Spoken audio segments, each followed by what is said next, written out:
Hey y'all, how's it going? It's been a while. It's been about a month since the last part 5.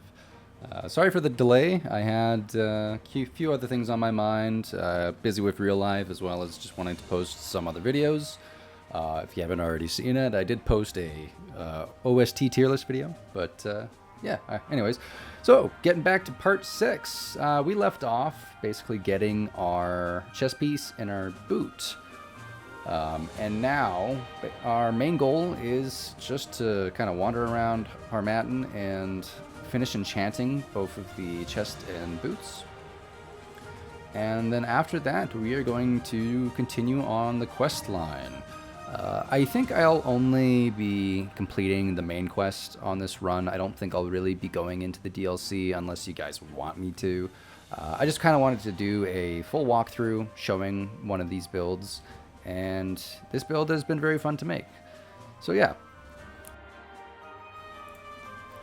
Initially, I'm just wandering around trying to see if I could find anybody with Dreamer's Root, because that was the only thing that was stopping me from enchanting my equipment, but none of the merchants here had any, so we ended up just buying some quick supplies, and eventually we'll head out into the open world where we will gather some Dreamer's Root as well as a couple of other gear, and eventually we will make our way back to Monsoon to continue the quest line.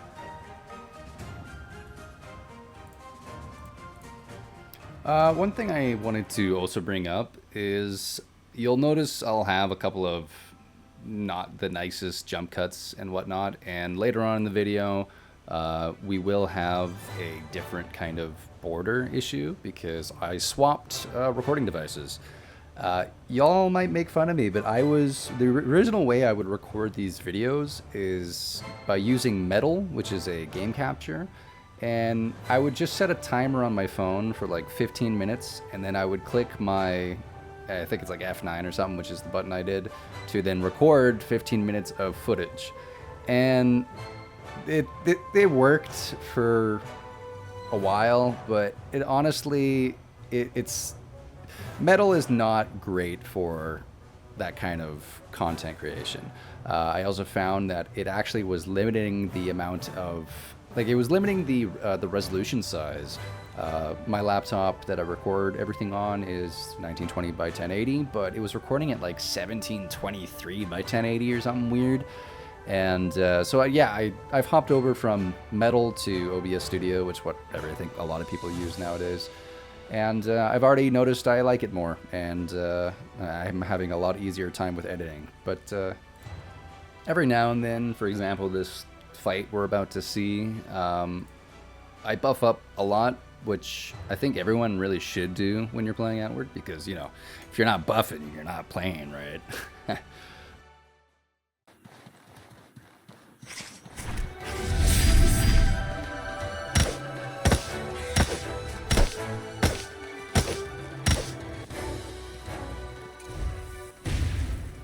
Honestly, that little finger snap is probably one of my most favorite animations in this game.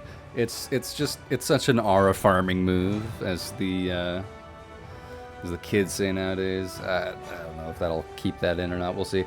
But yeah, so there we go. I found some Dreamer Root, which was nice, and we are now making the Morpho Incense. We're going to be making 8 of those because we're going to be needing to enchant both of our chest piece and our boots.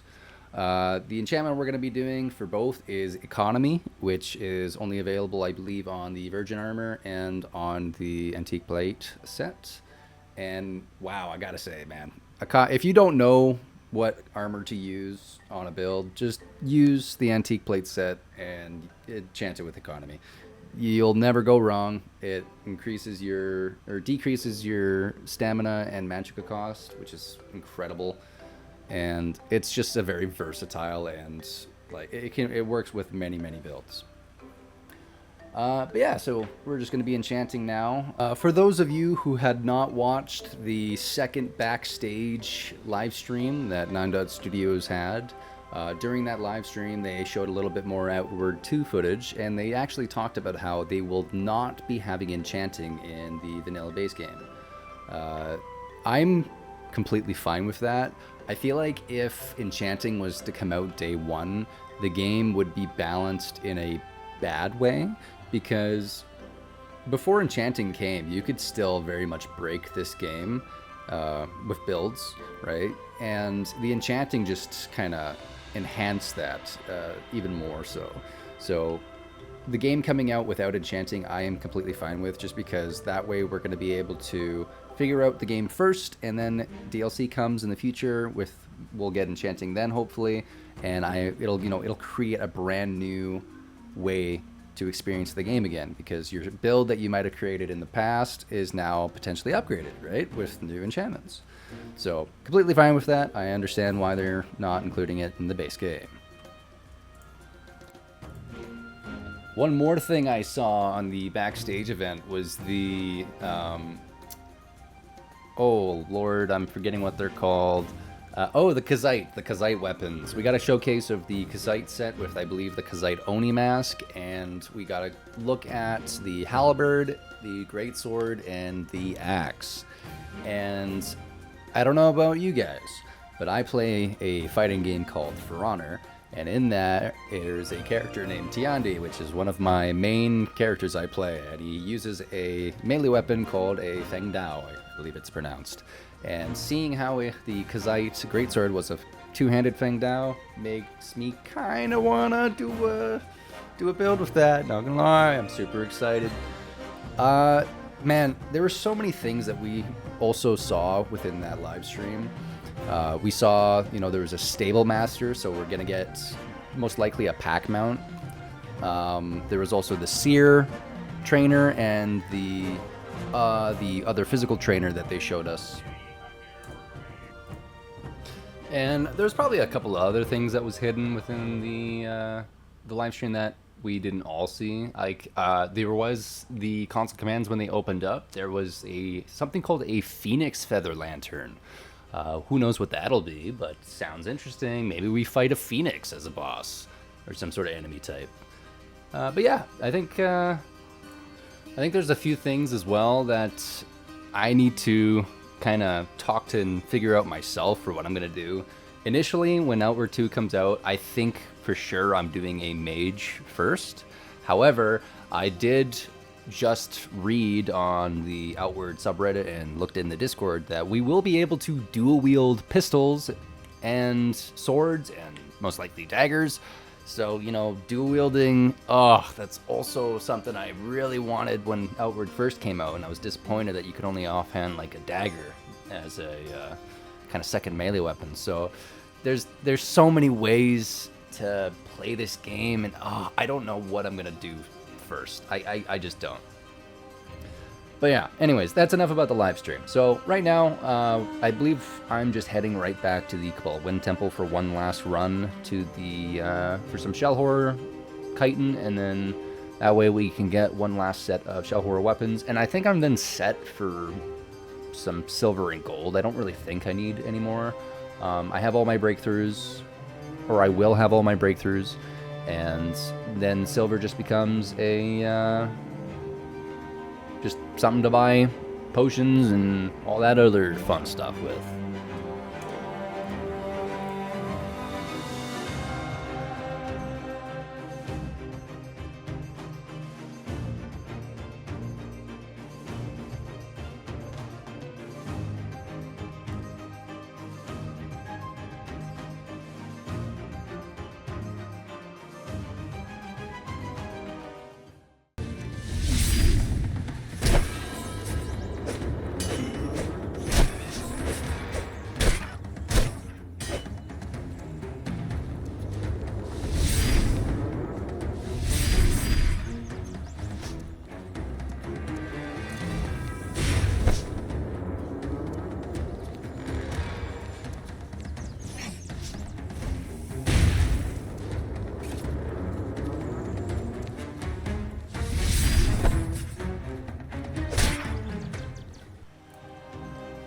So the build itself is actually almost done.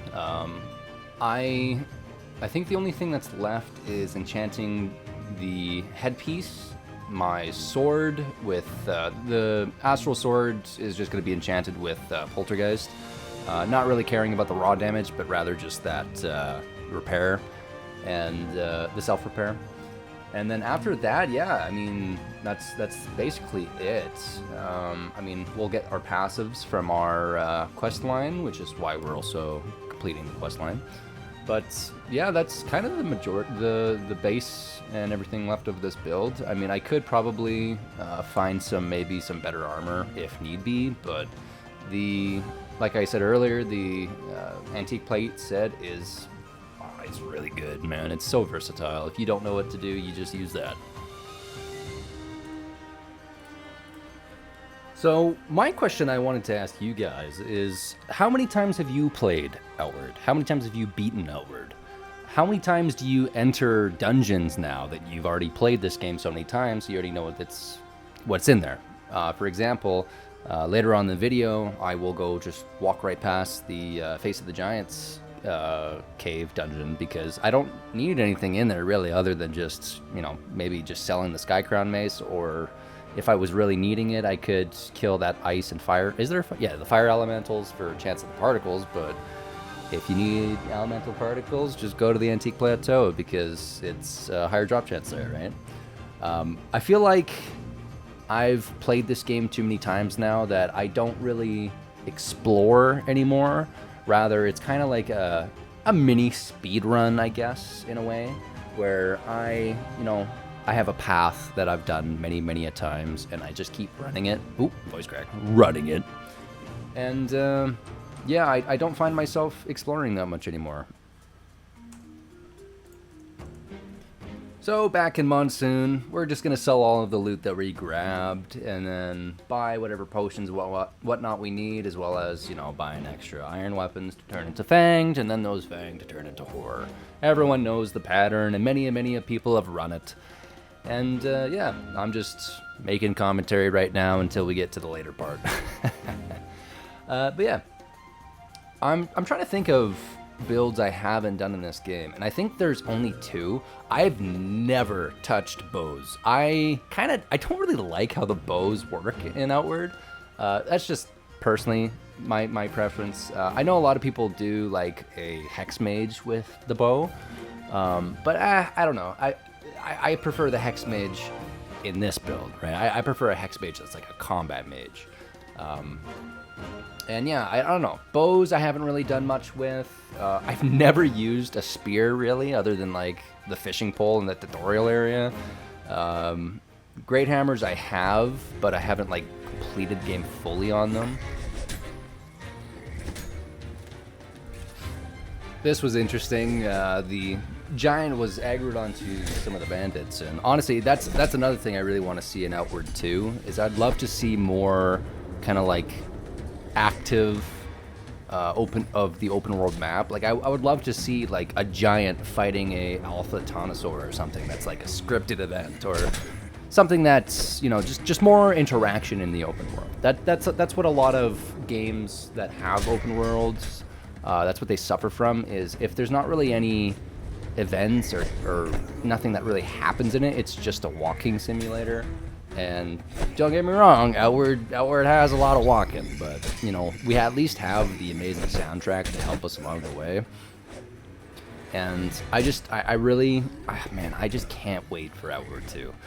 Me, along with many people, like I can't wait, man.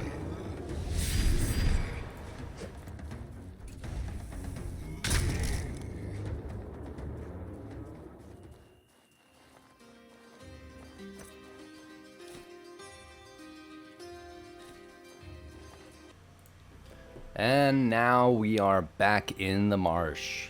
I think the Hallowed Marsh is probably one of my favorite zones in the game, just because of how different and unique it is. Every map and all the map design in this game is great.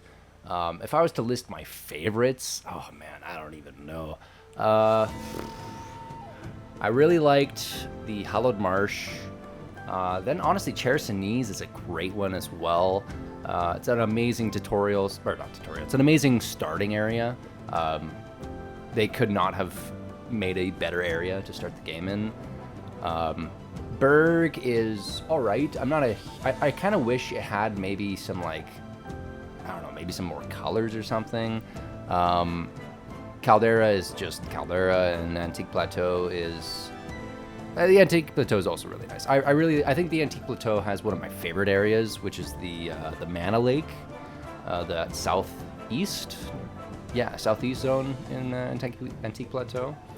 But yeah, we're also going to be getting some new maps in Outward too, which I can't wait for. We're going to be going to Tremontaine. We're going to be hopefully being able to see Haboob, and yeah, we'll see what they also do with the old maps, because I'm assuming we're going to be able to still travel in them, right? So it'll be interesting if how they're gonna recreate the maps with keeping the original designs, but also changing it in a way to make it fresh and new. And I'm gonna keep my hopes up, and I think the 9 Dot Studio development team will do an amazing job with it. And yeah, we'll just have to see. If you guys have ever played Mountain Blade Warband, and if you've ever played that game modded, you'll know that some mods have complete map overhauls. And one idea I had for Outward was a way to make new maps and a way to introduce them. And my idea, if I could create my dream mod for Outward, it would be the ships. I've got to think of a clever title for it. Basically, it'd be like a pirate thing. I'm speaking out my ass. Okay, so here's the idea.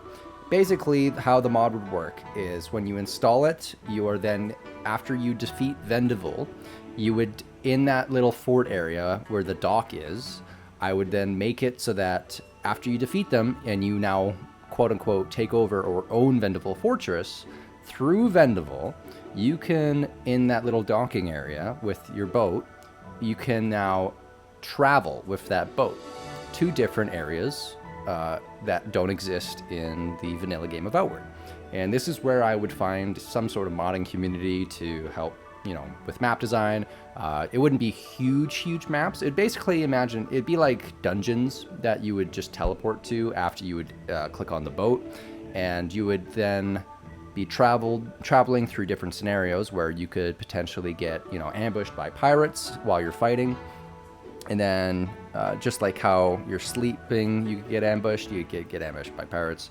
I was also thinking that maybe if you wanted to increase the creativity of it, you could also have the boat be upgradable, kind of like how you upgrade New Sirocco. You could upgrade your boat, and the more you upgrade it, the farther in different areas that you can explore.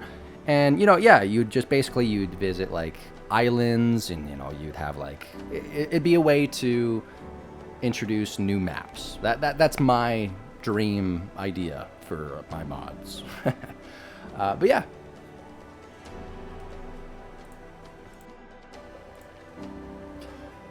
Do you guys actually play with mods? I've noticed I don't really play with too many mods. The main one I use is just the raid mod. But even then, I don't normally play with that many people when I play Outward. For some reason, all of my close friends refuse to try this game. It's not up their alley, they say, or they just don't want to give it a shot, which is fine. People have their personal preference, but wow. I've never found a game like this. I praise Outward like the gospel. I've fallen in love with this game like I believe so many others have, and the world is it's such an amazing world.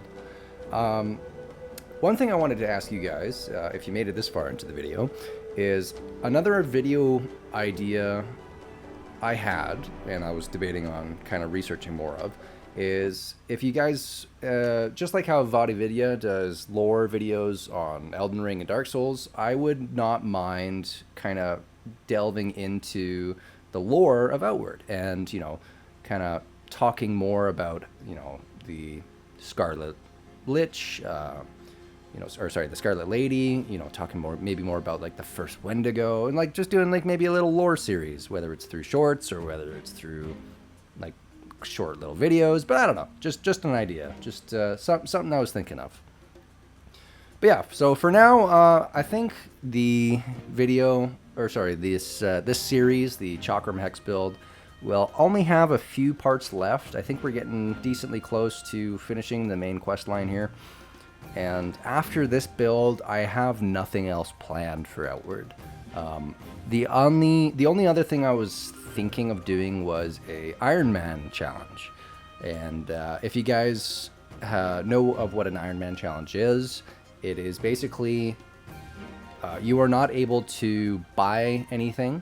You have to craft everything yourself, meaning I wouldn't be able to buy an armor set or like have a blacksmith create an armor set for me. Instead, I would only be allowed to use weapons and armor that I can literally craft myself. That would mean I can't even craft like a fang weapon because I can't craft a iron sword or something. And I might have some, you know, reasonable changes. For example, like maybe I do give myself a starting weapon, but only one, and then that's what I'm locked with.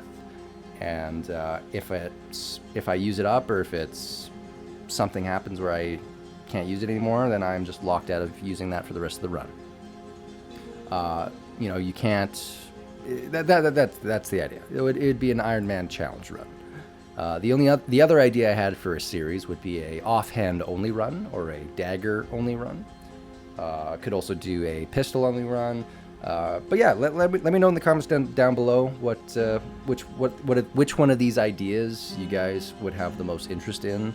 I'm fully open to any feedback, and whatever you guys would like to watch, I'd like to create more content for Outward, so do let me know.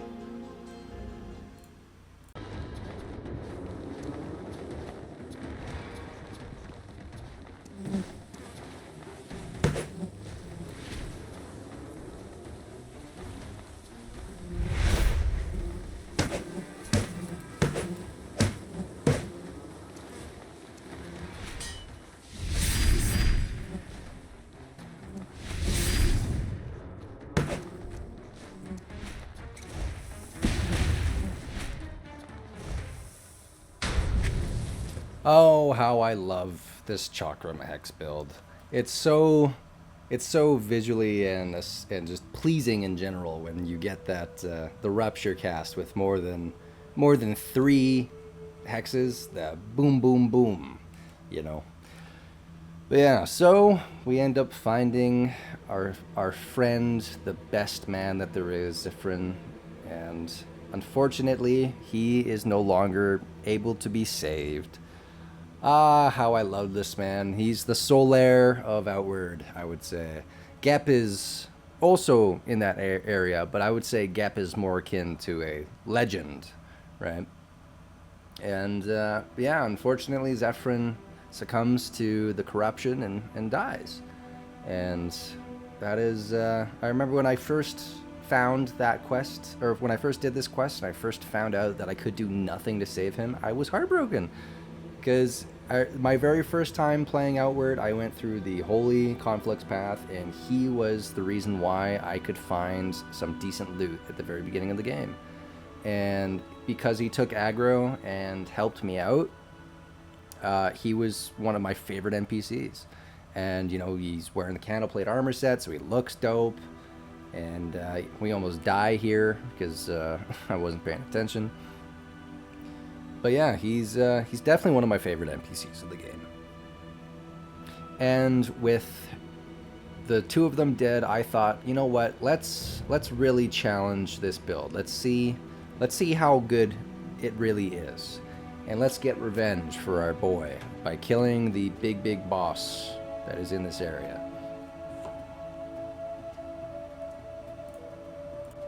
So we enter the quote-unquote boss arena when we start buffing as we get corrupted as well. And I actually normally don't fight this what is it, the Hive Lord or whatever it's called. I know a lot of people like to kill him for his axe, but actually that's another weapon I have never really ended up using. The Great Axes was actually the very first weapon I ever tried to make a build with Outward, but I ended up just getting hit too many times, so I gave up on the Great Axes.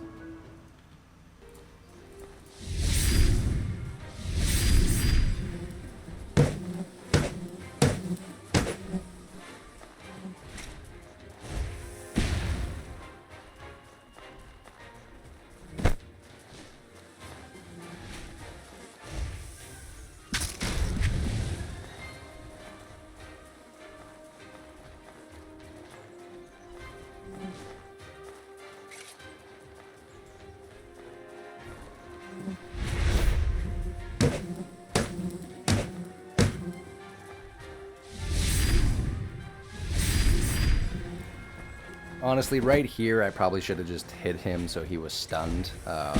In the end, it didn't matter. I was able to murk him, but yeah, that was, yeah. It goes to show that the build's actually pretty good. I am still a little squishier than I would like, but, you know, for now, it's definitely very doable. And so, with the Hive Lord dead, it's Zephyrin avenged to a degree. Now that the Hive Lord was what killed him, because it's the lady with the shield or whatever her name was. But still, we had to kill something to avenge her boy, to vent out our anger. And yeah, with that little achievement done, we now run all the way back to Berg, to then run all the way back to Monsoon.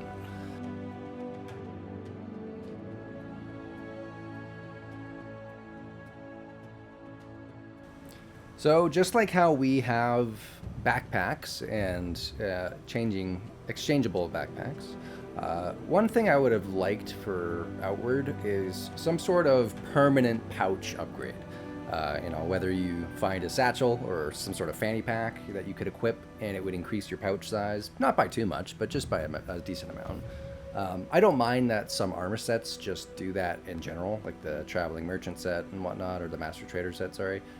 But I feel like that could have been a neat little opportunity, just because everyone, I believe, who plays this game is a loot goblin. You are going to pick up every item that you see because, well, you have to. And I'd love more ways to increase your inventory space so that you can loot more stuff. So, as you see, I am selling the axe we just got and a couple of the other loot that we have. Normally, I do like to hold on to them as, you know, little trinkets or trophies of war, but in this run, we won't be using it and we're not collecting anything really. So, we just sell it for the silver, and now we make our way all the way back to Monsoon.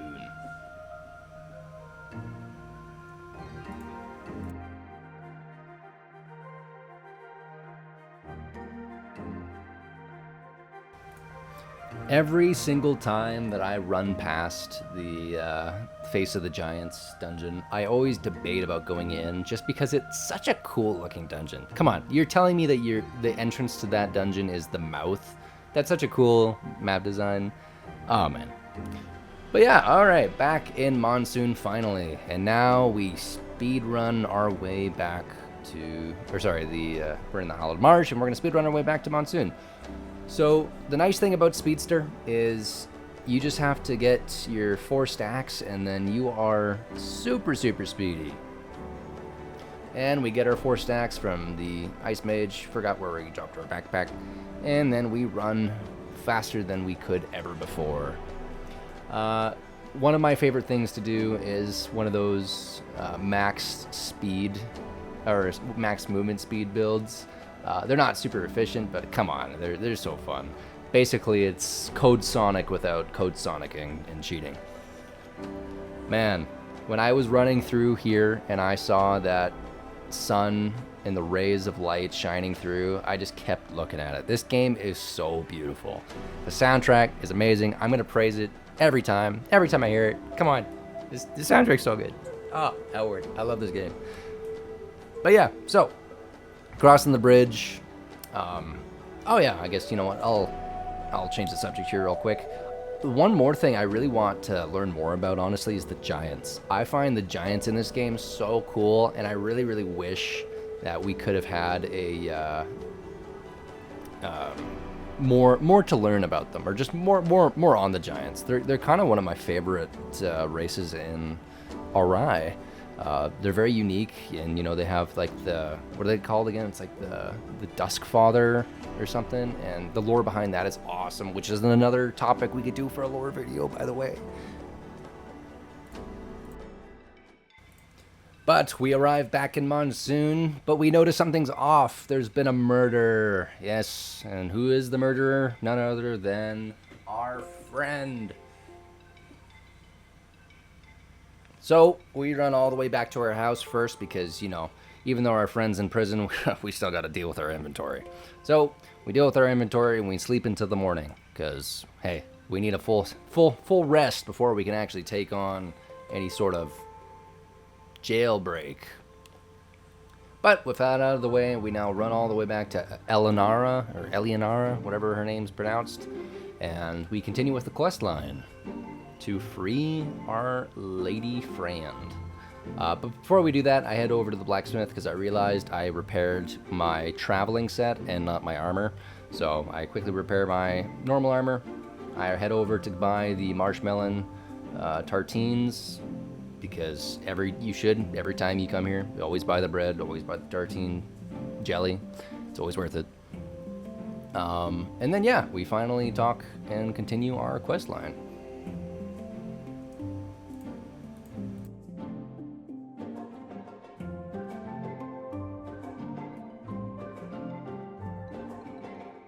And so after continuing the quest, we now know where to go. We head all the way over to Lockwell. Lockwell?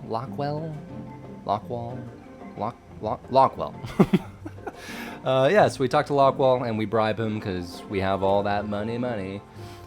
We then go talk to our girl, Oliel, and we let her know that she's now free. She now says, bruh, Elat, this guy, he's not what I think he is. I gotta go to the desert and ponder about my life and my career choice, which, hey, I'm doing the same in real life, man.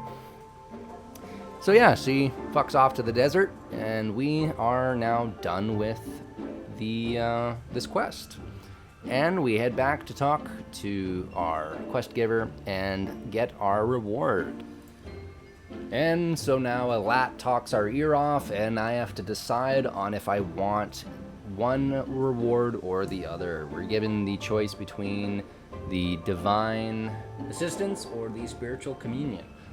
Normally, I choose divine assistance on every single build just because it's so good, but I just wanted to spice it up and choose spiritual communion because it'll give us more elemental damage, and hey, may as well try something different, right? But yeah, that is it for this video, everyone. I hope you had a good time watching, and I'll see you in the next one. Cheers.